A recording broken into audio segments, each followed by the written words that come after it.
Brilliance Audio presents Chaos, a Fable by Rodrigo Rey Rosa, performed by Malcolm Hilgartner.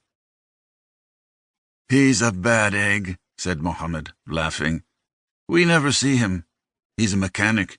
He has a garage on the road to Ashkar." They sat quietly for a while, savoring the very sweet mint tea that Rama had made. Mohammed said he no longer drank coffee, and also that he'd given up keef, alhamdulillah. "Remember John?" The Mexican nodded. How could he not remember him?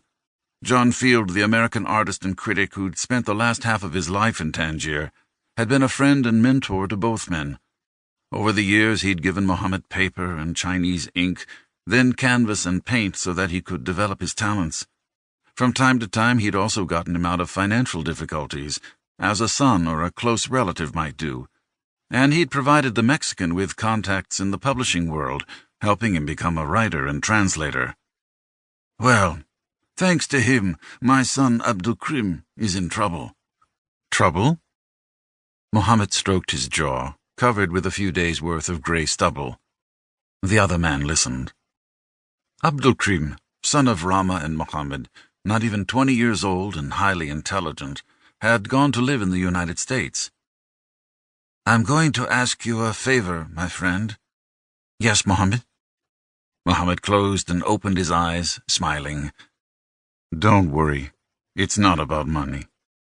He stood up and crossed the small living room to a white chest of drawers with gold fittings. He pulled open a drawer and took out a black plastic bag. While his guest watched him, he dumped the contents, some audio cassettes and a tiny memory card, onto the round tabletop between the mtarbas. "I don't have any friends who know how to write," Mohammed said, staring at the cassettes. "What am I? Walu. Nothing. That's all right. I don't want to be anything. But when you have time, my friend, listen to what I say here." He looked at him, then back at the cassettes. "You can turn these into books, if you want. You can write this." "Is it the story of Abdelkrim?" "Yes, but also something much, much more." "Of course," said the other. He asked what was on the memory card. "I don't even know what that is, honestly. Abdelkrim sent it to Dries, and Dries brought it to me. I know nothing about such things." The visitor took the card between two fingers, turned it over, and put it back on the table. "Can you see what's on there?" asked Mohammed. "It could be photos," he said. "Who knows? You don't have a computer?" No, Mohammed laughed. "I've never touched one." He kept looking at the cassettes and the memory card.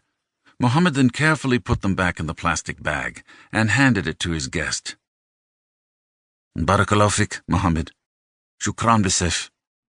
He felt grateful, most of all, for the trust Mohammed was showing him.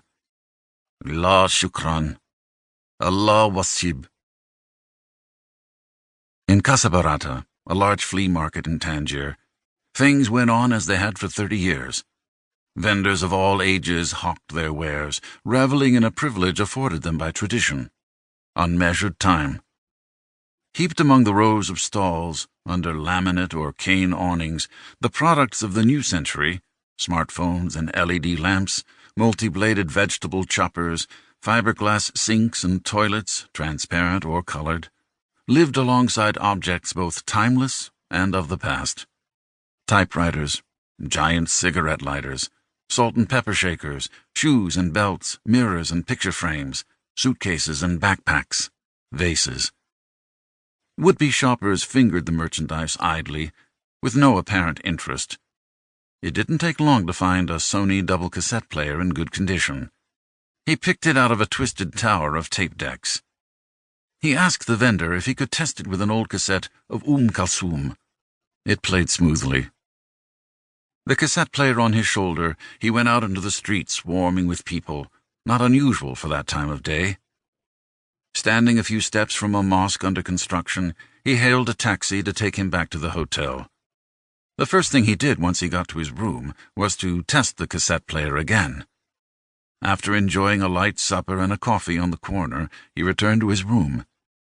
He put the numbered tapes in order and lay down on the bed with the player, ready to listen.